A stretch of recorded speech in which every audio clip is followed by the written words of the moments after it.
ফরিদপুর নগর কান্দায় অগ্নিকাণ্ডে ক্ষতিগ্রস্ত পরিবারগুলোর মাঝে আর্থিক সহায়তা এবং বস্ত্র বিতরণ করেছেন বিএনপির কেন্দ্রীয় কমিটির সাংগঠনিক সম্পাদক শামা ওবায়েদ।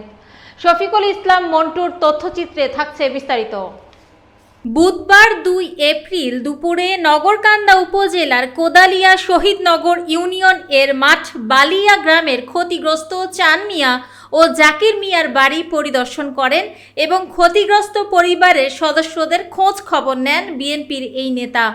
এ সময় সফল সঙ্গী হিসেবে উপস্থিত ছিলেন উপজেলা বিএনপির সাধারণ সম্পাদক সাইফুর রহমান মুকুল, উপজেলা বিএনপির সহসভাপতি আলিমুজ্জামান সেলু, মাহবুব আলী মিয়া, আলমগীর হোসেন বকুল, ফরিদপুর জেলা যুবদলের যুগ্ম সাধারণ সম্পাদক হেলাল উদ্দিন হেলাল, পৌর যুবদলের সাবেক সভাপতি তৈয়াবুর রহমান মাসুদ, উপজেলা স্বেচ্ছাসেবক দলের সিনিয়র যুগ্ম সাধারণ সম্পাদক জামাল মাতুব্বর, যুবনেতা রবিউল বাবু, পৌর ওলামা দলের সাধারণ সম্পাদক মজিবুর রহমান, পৌর বিএনপির সহ প্রচার সম্পাদক ইকবাল সহ বিভিন্ন অঙ্গ সংগঠনের নেতাকর্মীরা উপস্থিত ছিলেন।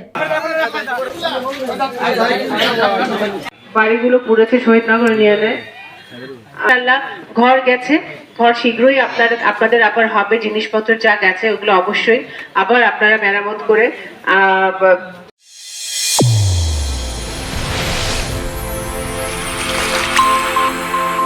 চ্যানেল A1 হৃদয়ের স্পন্দন।